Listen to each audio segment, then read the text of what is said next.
नमस्कार दोस्तों, मैं श्वेताब कुमार आप सभी का आपके अपने YouTube चैनल लॉकुल पर बहुत बहुत स्वागत करता हूं। दोस्तों, आज का जो टॉपिक है वह इतना इम्पोर्टेंट होने वाला है कि अक्सर इस मामले की जानकारी नहीं होने की वजह से हमें भविष्य में बहुत बड़ी कीमत चुकानी पड़ती है।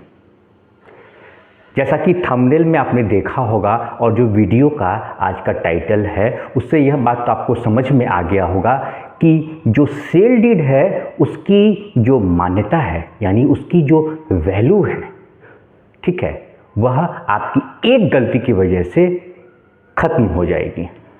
यानी वह जो केवाला है, यह जो आप केवाला देख रहे हैं, ठीक है, यह जो ज़मीन की रजिस्ट्री होती है इसकी वैल्यू आपकी एक गलती की वजह से ख़त्म हो जाएगी। ठीक है। अब देखिए, कोई भी ज़मीन हम खरीदते हैं तो उसमें जो विक्रेता होता है उसका नाम होता है, ठीक है, जो इसमें क्रेता होता है उसका नाम होता है। जल्दबाजी में क्या होता है कि जिससे हम ज़मीन खरीदते हैं ना, बातों को ध्यान से सुनिएगा। अब क्या होता है कि ज़मीन रजिस्ट्री का मतलब शायद आप यही समझते हैं कि रजिस्ट्री ऑफिस में जाना है, ठीक है, और एक ज़मीन को बेचने वाला और ज़मीन को खरीदने वाला दोनों लोग को वहाँ पे रहना है। दो गवाह हो गए, सबका आधार कार्ड लग गया और रजिस्ट्री ऑफिस से हमने ज़मीन खरीदवा ली, हमने स्टाम्प पेपर पे साइन कर लिया और ये केवाला हमारा तैयार हो गया, दाखिल खारिज करवा लिए। यही दिक्कत होती है, इसलिए आपका दाखिल खारिज भी नहीं होता है। अक्सर दाखिल खारिज में भी आपको दिक्कत होता है।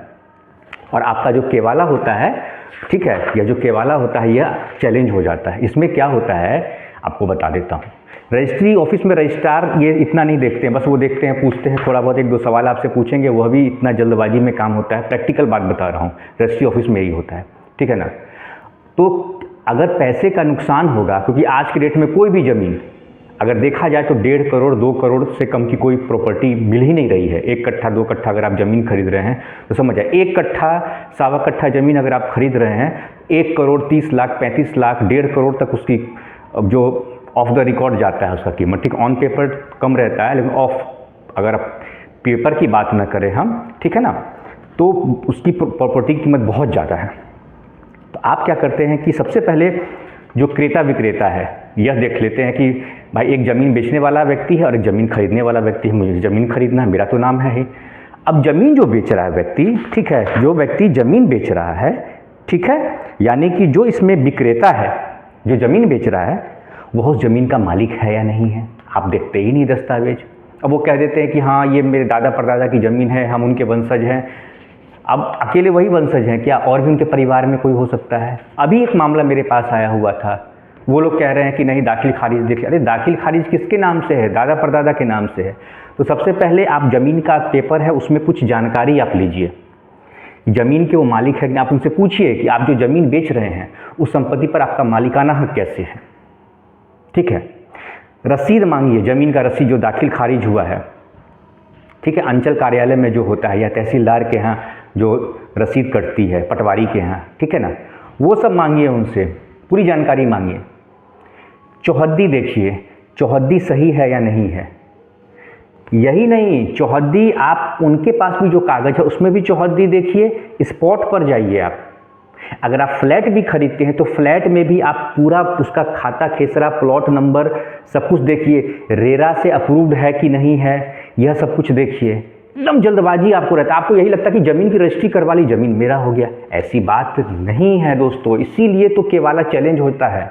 और इसलिए आज का मैंने ये जो वीडियो का टॉपिक बनाया है उसका इसलिए मैंने नाम दिया है कि जो ज़मीन की रजिस्ट्री है उसकी मान्यता खत्म। कैसे? बिल्कुल खत्म होगी। आप गलत दस्तावेज तैयार करेंगे तो उसकी मान्यता खत्म नहीं होगी। चौहद्दी में आप गलत दे देते हैं, चौहद्दी, चौहद्दी होता है ना, ज़मीन का चारों साइड होता है, 4 साइड ऑफ प्रॉपर्टी होता है, ठीक है, उत्तर दक्षिण पूर्व पश्चिम। उसमें अगर आप गलत जानकारी देंगे आपके चौहद्दी की तो वहाँ गलत हो जाएगा। खाता नंबर आपने गलत दे दिया, खेसरा नंबर आपने गलत दे दिया, टोटल ज़मीन का रकबा है वह आपने गलत दे दिया, आपको कोई और ज़मीन बताई गई, किसी और ज़मीन की रजिस्ट्री हो गई। आप लोग ये देखते ही नहीं है। यही नहीं, दस्तावेज जो है कहीं गिरवी तो नहीं। अब आदमी आ गया फटाफट आपको दिखा दिया कि देखो ये ज़मीन तो मेरी है, सब कुछ मेरा है, पूरी जानकारी है इसमें दी हुई है। अब वो क्या करता है, उस प्रॉपर्टी से लोन ले रखा है, हुआ बैंक में उसने कागज़ दे रखा है। अब उस पर क्या किया आपने, उस ज़मीन को आपने खरीद लिया, आप एग्रीमेंट कर लिए, ये सब गलती आप लोग करते हैं। ये सब गलती बिल्कुल नहीं कीजिए। अगर यह गलती करेंगे तो पूरी ज़िंदगी आपको कोर्ट कचहरी में आप लड़िएगा, आपके आगे वाली जनरेशन लड़ेगी। इसीलिए सबसे पहले बताता हूँ, कागज़ जो होता है ना ज़मीन का, वह साफ़ सुथरा पहले होना चाहिए। कागज़ बिल्कुल स्पष्ट होना चाहिए। कागज़ को देखिए, आप ज़मीन का कितना रकबा है वह देखिए, खाता खेसरा नंबर देखिए, मौजा नंबर देखिए, ठीक है, मौजा नंबर जो होता है ज़मीन का वह देखिए, फिर थाना नंबर क्या दिया हुआ है वह सब कुछ देखिए, ठीक है। उसके बाद देखिए ज़मीन में क्या होता है, एक क्रेता विक्रेता का नाम होता है, ठीक है, विक्रेता का नाम होता है, ज़मीन बेचने वाले का नाम, फिर क्रेता जो ज़मीन खरीद रहे हैं उनका नाम होता है। नेचर ऑफ डीड तो सेल डीड होता है, सब कुछ लिखा हुआ है, ठीक है। उसके बाद प्रतिफल यानी कंसिडरेशन अमाउंट कितना है, फिर प्रॉपर्टी का कितना, मान लीजिए कितना एरिया है वह लिखा होता है। डिस्क्रिप्शन ऑफ प्रॉपर्टी, ठीक है, यानी संपत्ति का विवरण लिखा होता है। उसमें विवरण में देखिए कि मकान के साथ है कि बिना मकान का है, आवासीय है, ठीक है, सब कुछ देखिए इसमें। उसके बाद राजस्व ग्राम जो होता है वह देखिए, थाना कौन सा है वह देखिए, निबंधन कार्यालय होता है, ठीक है, अंचल क्या है, जिला क्या है, थाना नंबर क्या है, रिवेन्यू थाना नंबर जो होता है एक, ठीक है, हल्का नंबर क्या है, जमाबंदी उसका देखिए, जमाबंदी संख्या क्या है, उसका भाग कितना है, कौन सा पृष्ठ है, सब कुछ देखिए। नया खाता नंबर क्या है, ठीक है, नया खेसरा नंबर क्या है, रकबा क्या है, सब टोटल चौहद्दी देखिए, चौहद्दी क्या है, ठीक है। अब मेरे पास अब एक दस्तावेज है, इसमें चौहद्दी ही गलत दी हुई है। अब ये जो दस्तावेज है, ये दस्तावेज बिल्कुल ये रद्दी हो गया, ठीक है। अभी मैं यही दस्तावेज देख रहा था तो मुझे लगा कि उस पर मुझे एक वीडियो बनाना चाहिए, ठीक है। तो इस चीज़ को आप लोग देखिए, ठीक है ना। और एक बात ज़रूर कहूँगा कि ज़मीन का जो विवाद है ना, बहुत ही उसका दायरा बहुत बड़ा है। अगर आपके मन में कोई सवाल है तो सवाल इसलिए मैं कहता हूँ कि सारी बातें, क्योंकि मेरे दिमाग में भी एक बार में सब कुछ नहीं आता है, ठीक है ना। आप ही के सवाल से मुझे लगता है कि मुझे इस पर वीडियो लेक्चर बनाना चाहिए।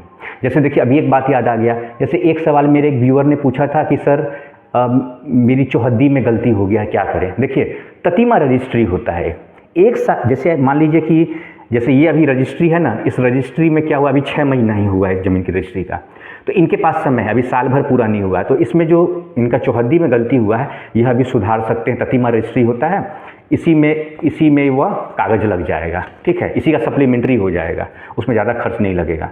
मतलब उनको भी नया रजिस्ट्री नहीं कराना होगा। लेकिन अगर 1 साल बीत गया तो उनको फिर से फ्रेश तरीके से पूरा नया रजिस्ट्री सब कुछ करवाना होगा। अब मान लीजिए कि बहुत पुराना हो गया, जो जिस व्यक्ति ने ज़मीन की रजिस्ट्री की थी, यानी जो मालिक थे उस समय जिनसे आपने ज़मीन खरीदी थी, उनकी मृत्यु हो गई, तब क्या कीजिएगा। तब उनके वंशज हैं परिवार के, उनके पास लेकर जाइए, आप कागज़ दिखाइए। क्या कीजिएगा, कागज़ दिखाइए, कहिए कि देखिए आपके पिताजी ने या जो भी उनके थे, आपके दादाजी ने या आपके परिवार, उनके परिवार के कोई हैं तो दिखाइएगा कि उन्होंने ये जो ज़मीन की रजिस्ट्री की थी यह गलती हो गई। अब सुधार का यही तरीका है कि थोड़ा सा आपको मेरे साथ चलना होगा। ज़मीन की रजिस्ट्री कुछ खर्च तो आपको लगेगा, एक तो ज़मीन की रजिस्ट्री का खर्च लग गया, फिर जो उनका अगर कुछ होगा तो वो खर्च आपको वहन करना पड़ेगा, ठीक है, क्योंकि गलती तो आपने की है, गलती की कीमत तो आप ही को चुकानी पड़ेगी। इसीलिए किसी जानकार आदमी से एक बार आप सारे दस्तावेज को एक बार कहिए कि आप देख लें। कुछ खर्च लगता है, किसी एडवोकेट को जानकार हैं, ठीक है, उनको आप दिखा लीजिए, ठीक है। तो ये सब कुछ तरीका होता है, इन चीज़ों का आप ध्यान रखेंगे ना तो भविष्य में आपको दिक्कत नहीं होने वाली है, ठीक है। जल्दबाजी में, अक्सर जल्दबाजी में यह हम लोग गलती करते हैं क्योंकि हमें लगता है कि हमने ज़मीन की रजिस्ट्री करवा ली। तो बिल्कुल नहीं, ये हड़बड़ी नहीं कीजिएगा, क्योंकि हड़बड़ी में हम जो गड़बड़ी करते हैं ना, वो उसकी कीमत हमें भी चुकानी पड़ती है और आने वाली जो जनरेशन है ना उसको चुकानी पड़ती है। तो थोड़ा सा इस बात का आपको ध्यान तो रखना होगा, क्योंकि कानून सभी के लिए बराबर है। दोस्तों आज का यह वीडियो लेक्चर यहीं पे कंक्लूड करता हूँ। कोई सवाल अगर आपके मन में है, किसी भी प्रकार का कोई केस मुकदमा से संबंधित, कोई किसी तरह के भूमि विवाद को लेकर, या कोई आपका क्रिमिनल मैटर है, ठीक है, दीवानी या फौजदारी, किसी भी तरह के मामले को लेकर अगर आपके मन में कोई सवाल है तो कमेंट सेक्शन में आप पूछ सकते हैं। और चैनल पर नए आए हैं तो चैनल को सब्सक्राइब जरूर कीजिएगा, इससे मेरा मनोबल बढ़ता है और मुझे लगता है कि मैं यह जो काम कर रहा हूँ वह सही दिशा में मेरा यह काम जा रहा है। नमस्कार।